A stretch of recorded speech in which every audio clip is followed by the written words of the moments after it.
BJP ने प्रदर्शन किया। बीजेपी एक तरफ तो बड़ी बड़ी बातें करती है देशभक्ति की, और एक तरफ नागौर के अंदर तिरंगे का अपमान किया, और वो भी मीडिया के साथ ही उन्हें बता दिया, तब जाकर उनको पता चला। बाकी देख के अनोनी कर रहे थे कि बीजेपी के लोग केवल बड़ी बड़ी बातें कर सकते हैं, काम कुछ नहीं कर सकते, जनता परेशान है।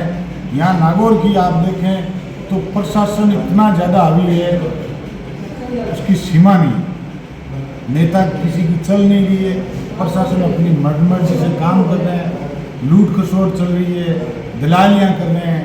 और मैं तो कहना चाहूँगा, पिछले दिनों में नरेंद्र मोदी जी की मीटिंग हुई थी पुष्कर में, तो उसके अंदर 500 करोड़ रुपए से अधिक सरकारी खजाने को नुकसान पहुँचा है। इतना बड़ा घोटाला, हिंदुस्तान का सबसे बड़ा घोटाला है। जो बाड़मेर में भी मीटिंग होने जा रही थी, वो भी अनुमानित 1500 करोड़ रुपए का खर्चा था। तो क्या प्रधानमंत्री नरेंद्र मोदी जी को देश की जनता का खर्चा पैसा है, उसका खर्चा करने का अधिकार है? क्या आज तक किसी पार्टी ने ऐसा काम किया? नहीं किया। लेकिन बीजेपी केवल और केवल सिर्फ और सिर्फ अपनी प्रचार के लिए सरकारी पैसे का दुरुपयोग करने का काम कर रही है, मशीनरी का दुरुपयोग कर रही है।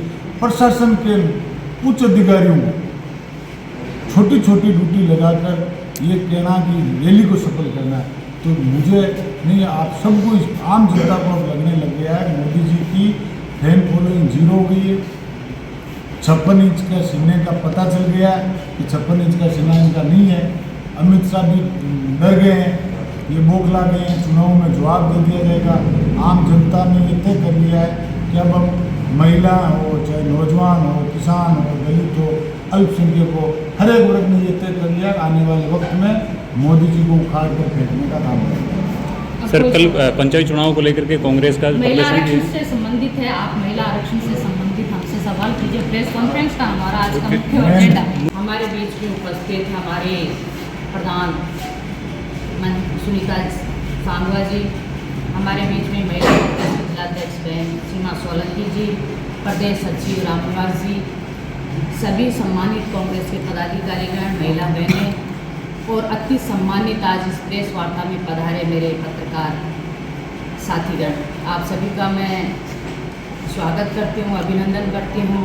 और आज एक बहुत ही महत्वपूर्ण विषय के भी को लेकर के आप सब लोगों के बीच में हम लोग आए हैं, और वो विषय है महिला आरक्षण। महिला आरक्षण एक लंबा चौड़ा विषय आज देश में चल रहा है।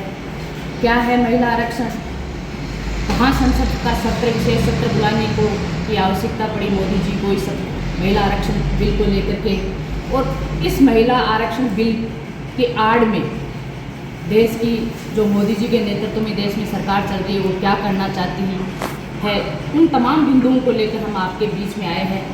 तो मैं सबसे पहले तो यही कहना चाहती हूँ कि महिला जो आरक्षण बिल था वो एक भ्रमजाल था, और वो भ्रमजाल था जिसके माध्यम से मोदी सरकार एक देश में राजनीतिक लाभ लेने के लिए परिसीमन का बिल लेकर के आई थी, वो महिला आरक्षण बिल था।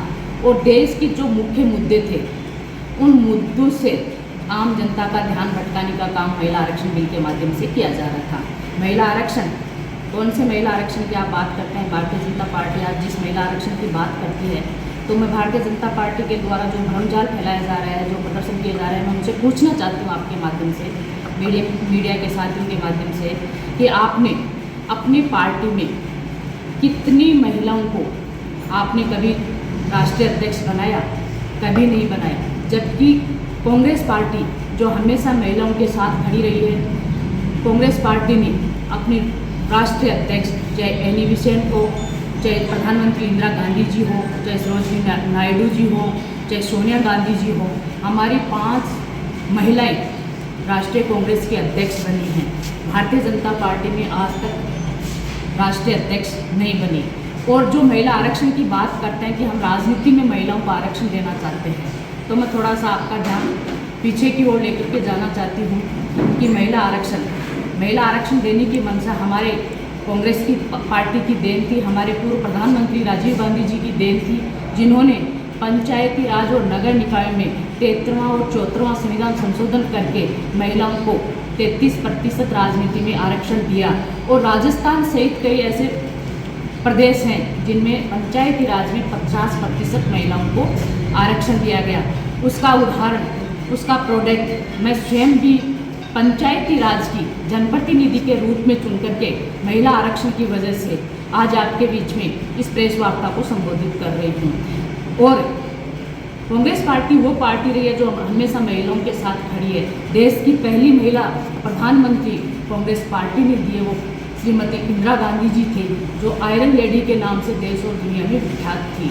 दूसरी, देश की प्रथम नागरिक जो हमारे राष्ट्रपति होती हैं वो प्रतिभा देवी पाटिल सिंह जी, जो हमारे सीकर से उनका बहुत बड़ा नाता रहा है, राजस्थान से बहुत बड़ा उनका नाता रहा है। वो हमारे राजस्थान से थी प्रतिभा देवी पाटिल सिंह, देश की राष्ट्रपति बनी। तो महिलाएं हमेशा, महिलाओं को आगे बढ़ाने का अगर काम किया है तो कांग्रेस पार्टी ने किया है। इस मंच पर आप देख सकते हैं कि पहली यहाँ से मंत्री मंजू जी मेघवाल रही है, जो ऐसे समुदाय से आती हैं, महिला है, लेकिन महिलाओं को जब आगे बढ़ाने की बात आती है तो कांग्रेस पार्टी सबसे आगे होती है। मंजू जी हैं। पंचायती राज की मैं बात करूँ तो सुनीता जी हैं, ये भी महिला आरक्षण की वजह से प्रधान बनी हुई हैं। तो हमारा कहने का मतलब ये है कि कहीं ना कहीं अपना राजनीतिक जो देश का परिदृश्य है उसको बदलने के लिए ये सरकार महिला बिल लेकर के आई थी। लेकिन ये जो परिसीमन का जो तरीका था 2023 में, सितंबर 2023 में राज्यसभा और लोकसभा में हमारा महिला आरक्षण बिल पास हो गया।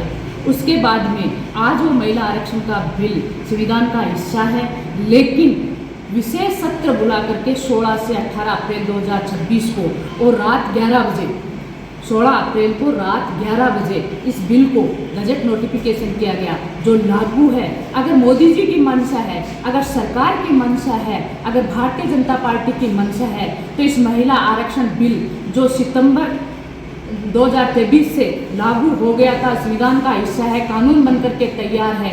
अगर महिलाओं को आप आरक्षण देना चाहते हैं तो आज से दीजिए, अभी से दीजिए। कांग्रेस पार्टी आपके समर्थन में खड़ी है। जब 2023 में ये बिल संसद में पेश हुआ था, चाहे राज्यसभा हो चाहे लोकसभा हो, उसमें कांग्रेस और तमाम विपक्षी दलों ने इस बिल का समर्थन किया था, उस बिल को पास करवाया था। लेकिन मोदी जी ने और हम सब ने मांग की थी कि 2024 का जो लोकसभा चुनाव हो, उसमें 543 सीटें हैं लोकसभा की, उन सीटों में से महिला आरक्षण आप फिक्स कीजिए, महिलाओं को आरक्षण दीजिए, महिलाओं को उनके अधिकार से वंचित मत कीजिए।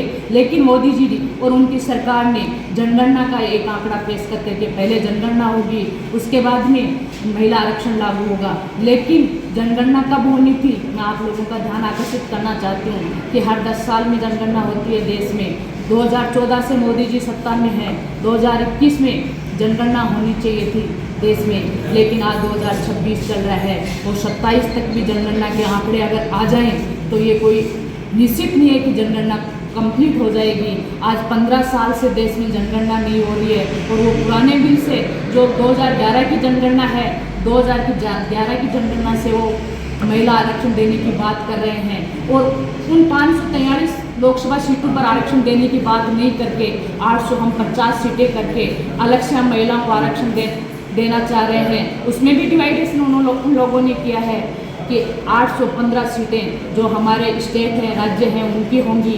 35 सीटें हमारे जो केंद्र शासित प्रदेश हैं उनमें होंगी। कहीं ना कहीं जो परिसीमन का उनका जो तरीका है वो कहीं ना कहीं अपने मन माने तरीके से वो परिसीमन करना चाहते हैं। आपने देखा होगा कि वो परिसीमन किस प्रकार कर रहे हैं। राजस्थान में हाल ही में पंचायती राज और नगर निकाय का परिसीमन हुआ है, किस प्रकार से वार्डों का गठन किया गया है, किस प्रकार ग्राम पंचायतों को किस प्रकार से तोड़ा गया है, किस प्रकार से राजस्थान में यहाँ परिसीमन हुआ है।